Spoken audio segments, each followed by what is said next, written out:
بسم اللہ الرحمن الرحیم۔ السلام علیکم ورحمۃ اللہ وبرکاتہ۔ عزیز طلباء، آج آثار السنن کا سبق نمبر 111 ہے اور اس سبق کے اندر ہم باب الاعتدال والطمانینۃ فی الرکوع والسجود کی احادیث کا ترجمہ اور تشریح پڑھیں گے۔ اس باب کے تحت علامہ نووی رحمہ اللہ تعالی نے 7 احادیث ذکر کی ہیں، جن میں پہلی حدیث کا ترجمہ تشریح گزر چکا ہے گزشتہ سبق میں۔ آج کے سبق میں ہم باقی احادیث کا ترجمہ اور تشریح پڑھیں گے۔ اس باب کی دوسری حدیث ہے وعن البراء بن عازب رضی اللہ تعالی عنہ قال کان رکوع النبی صلی اللہ علیہ وسلم وسجودہ وبین السجدتین واذا رفع رأسہ من الرکوع ما خلا القیام والقعود قریبا من السوا، رواہ الشیخان۔ براء بن عازب رضی اللہ تعالیٰ عنہ سے مروی فرماتے ہیں کہ رسول اللہ صلی اللہ علیہ وسلم کا رکوع اور آپ صلی اللہ علیہ وسلم کا سجود وبین السجدتین اور 2 سجدوں کے درمیانی جو وقفہ ہے وہ وَإِذَا رَفَعَ رَأْسَهُ مِنَ الرُّكُوعِ، اور جب آپ رکوع سے سر اٹھاتے مَا خَلَا الْقِيَامِ وَالْقُعُودِ، سوائے قیام اور قعود کے قریبا من السوا، تقریباً برابر ہوتا تھا۔ رواہ الشیخان، اس کو شیخین نے روایت کیا ہے۔ قریب من السوا اس کے 2 مطلب ہو سکتے ہیں۔ پہلا مطلب تو یہ ہے کہ قریب سے قرب تام مراد ہو، یعنی 1 منٹ ہوتا تو رکوع 1 منٹ ہوتا تو سجدہ بھی 1 منٹ کا ہوتا، اور اگر سجدہ 1 منٹ کا ہوتا تو ما بین السجدتین جو وقفہ ہے وہ اور قومہ بھی 1 ہی منٹ کا ہوتا، سوائے قیام اور قعود کے، کیونکہ قیام میں اور قعود میں برابری نہیں ہو سکتی۔ تو ان کے علاوہ جتنے بھی ارکان تھے، چاہے وہ 2 سجدوں کے درمیان آپ صلی اللہ علیہ وسلم بیٹھ رہے ہیں، یا پھر یہ کہ آپ صلی اللہ علیہ وسلم رکوع سے سر اٹھا کے کھڑے ہو رہے ہیں قومے کے لیے، یا پھر یہ کہ رکوع میں جا رہے ہیں اور اسی طرح سجدے میں جا رہے ہیں، تو ان کا جو درمیانی وقفہ ہے یہ تقریباً سب کا برابر ہوتا تھا۔ اس میں کوئی فرق نہیں ہوتا تھا کہ ایک جگہ آپ صلی اللہ علیہ وسلم نے، یعنی کہ قومے میں آپ صلی اللہ علیہ وسلم اٹھے اور فوراً سجدے میں چلے گئے، ایسا نہیں ہوا۔ اور اسی طرح درمیانی سجدوں کے 2 درمیانی وقفہ جو ہے 2 سجدوں کے درمیان، اس میں یہ کہ کبھی ایک رکعت میں آپ صلی اللہ علیہ وسلم نے فوراً ہی دوسرا سجدہ کر لیا اور دوسری رکعت میں تھوڑی دیر زیادہ بیٹھ کر کے دوسرا سجدہ کیا، ایسا نہیں ہوتا تھا، بلکہ ایک جیسا ہی ہوتا تھا جتنا بھی درمیانی وقفہ ہے 2 ارکان کا۔ اور دوسرا مطلب اس کا یہ ہے کہ قریب سے قرب تناسب مراد ہو، یعنی سب مناسب ہوتے، یہ نہیں کہ ایک چیز 10 منٹ کی ہے اور دوسری چیز 1 منٹ کی ہے، یعنی کہ قومہ تو آپ 10 منٹ فرما رہے ہیں اور 2 سجدوں کے درمیانی جو وقفہ ہے وہ آپ 1 منٹ فرما رہے ہیں، ایسا نہیں ہوتا، بلکہ ہر چیز کے اندر ایک تناسب ہوتا تھا اور سب مناسب ہوتے تھے۔ اگر قومہ ایک مناسب انداز میں آپ صلی اللہ علیہ وسلم نے فرمایا تو 2 سجدوں کا درمیانی وقفہ بھی آپ صلی اللہ علیہ وسلم نے اسی تناسب سے فرمایا۔ تو قریب من السوا کا یہ 2 مطلب ہو سکتے ہیں۔ اس سے اگلی روایت عن رفاعۃ بن رافع قال جاء رجل ورسول اللہ صلی اللہ علیہ وسلم جالس فی المسجد فصلى قریبا منه ثم انصرف الى رسول اللہ صلی اللہ علیہ وسلم فسلم علیہ فقال رسول اللہ صلی اللہ علیہ وسلم اعد صلاتك فانك لم تصلی فرجع فصلى كنحو ما صلى ثم انصرف الى رسول الله صلى الله عليه وسلم فسلم عليه فقال رسول الله صلى الله عليه وسلم اعد صلاتك فانك لم تصلي فقال يا رسول الله علمني فقال اذا استقبل القبلة فكبر ثم اقرأ بأم القرآن ثم اقرأ بما شئت فاذا ركعت فاجعل راحتيك على ركبتيك وامدد ظهرك ومكن ركوعك فاذا رفعت رأسك فاقم صلبك حتى ترجع العظام الى مفاصلها فإذا سجدت فمكن لسجودك فإذا رفعت رأسك فاجلس على فخذك اليسرى ثم اصنع ذلك في كل ركعة وسجدة، رواه احمد واسناده حسن۔ اس روایت کا ترجمہ یہ ہے کہ حضرت رفاع بن رافع رضی اللہ تعالیٰ عنہ سے مروی فرماتے ہیں کہ ایک شخص آیا اور آپ صلی اللہ علیہ وسلم مسجد میں تشریف فرما تھے،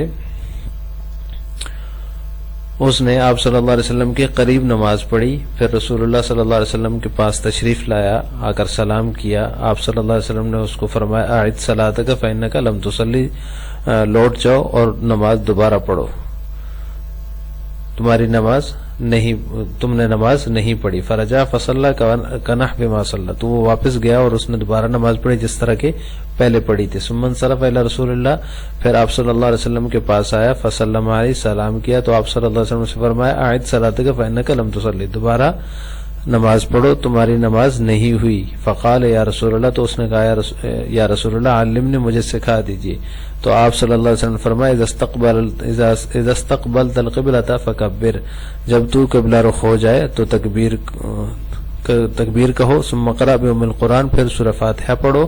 ثم اقرأ بما شئت, پھر اس کے بعد جو تم چاہتے ہو پڑھو, یعنی کہ سورہ فاتحہ کے بعد قرآن پاک میں سے جو چاہو پڑھو.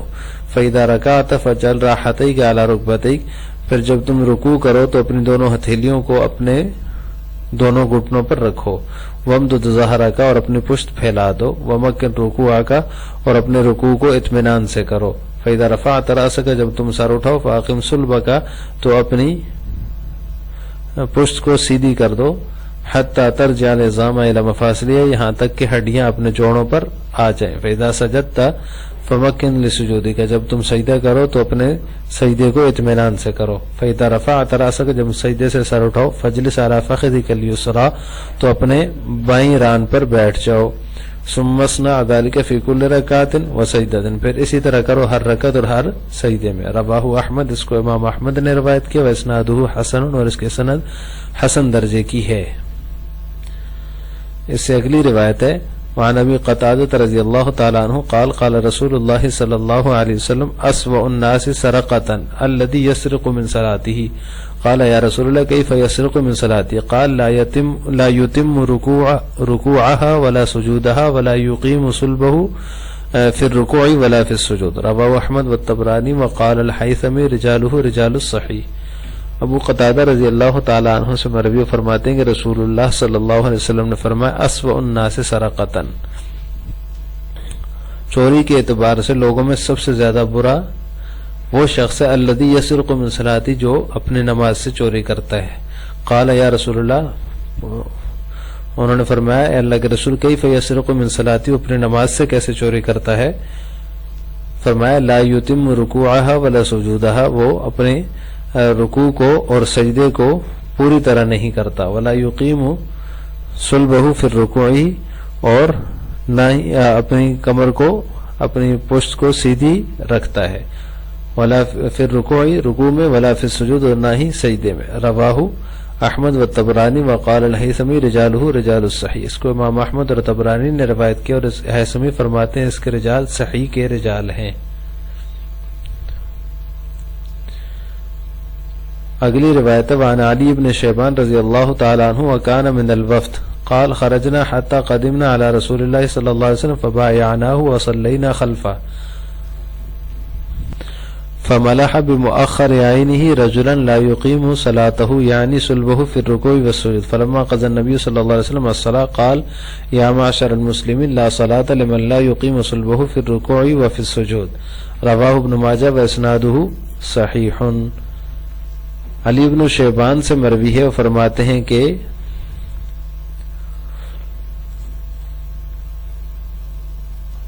وکان من الوفد, اور یہ وفد میں تھے. قال خرجنا حتی قدمنا علی رسول اللہ صلی اللہ علیہ وسلم, ہم نکلے یہاں تک کہ رسول اللہ صلی اللہ علیہ وسلم کی خدمت میں حاضر ہوئے. فبايعناه, ہم نے آپ کی بیعت کی. وصلینا خلفہ, اور ہم نے آپ کے پیچھے نماز ادا کی.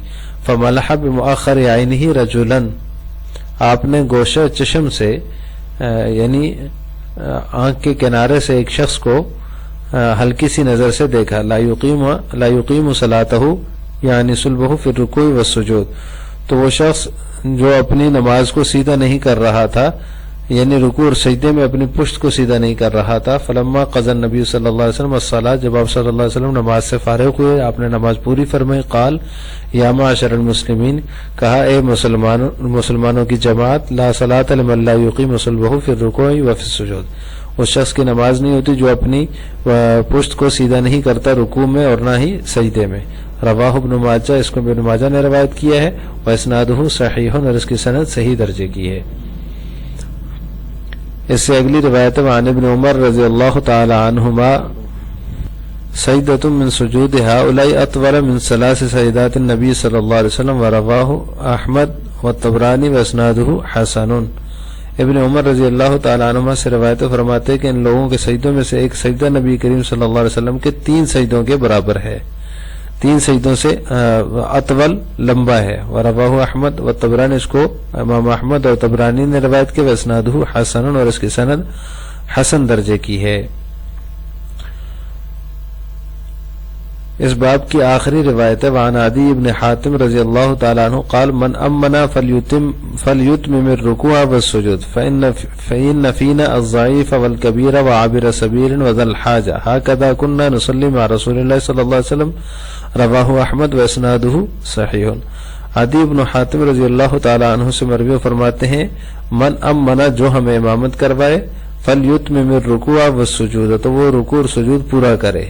فإن فينا الضعيف والكبير وعابر سبيل وذا الحاجة، بے شک ہم میں کمزور، بوڑھے، مسافر اور ضرورت مند موجود ہوتے ہیں۔ هكذا كنا نصلي مع رسول اللہ صلی اللہ علیہ وسلم، ہمیں رسول اللہ صلی اللہ علیہ وسلم ہم اسی طرح رسول اللہ صلی اللہ علیہ وسلم کے ساتھ نماز پڑھتے تھے۔ اس کو امام احمد نے روایت کی اور اس کی سند صحیح درجے کی ہے۔ اب یہ جو حدیث ہے عن ابی قتادہ، ابو قتادہ رضی اللہ تعالیٰ عنہ کے، اس میں آپ صلی اللہ علیہ وسلم نے فرمایا اسوأ الناس سرقۃ الذی یسرق من صلاتہ، لوگوں میں سے سب سے برا وہ ہے، برائی کے حساب سے سب سے زیادہ برا وہ شخص ہے جو اپنی نماز میں چوری کرے، چوری کے اعتبار سے سب سے برا وہ ہے۔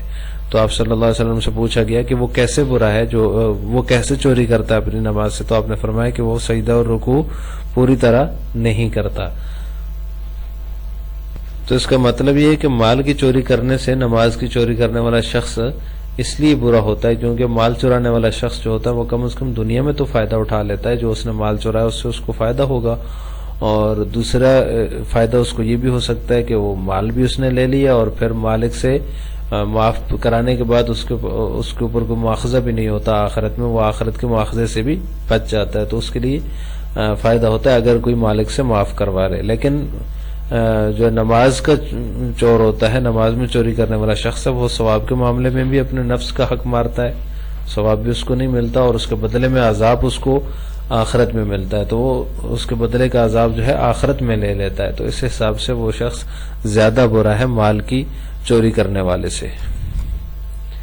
آج کے سبق کا خلاصہ یہ ہوا کہ ہم نے باب الاعتدال والطمانینۃ فی الرکوع والسجود کی 6 احادیث کا ترجمہ اور تشریح پڑھی ہے۔ آخر میں آپ سے 2 سوال ہیں۔ پہلا سوال یہ ہے کہ مال کی چوری کرنے سے نماز کی چوری کرنے والا شخص زیادہ برا کیوں ہے، اس کا جواب آپ نے کمنٹ باکس میں دینا ہے۔ نمبر 2، آپ صلی اللہ علیہ وسلم کا 2 سجدوں کا درمیانی وقفہ تقریباً برابر ہوتا، یہ حدیث میں آیا ہے، اس سے کیا مراد ہے، اس کا جواب بھی آپ نے کمنٹ باکس میں دینا ہے۔ السلام علیکم ورحمۃ اللہ وبرکاتہ۔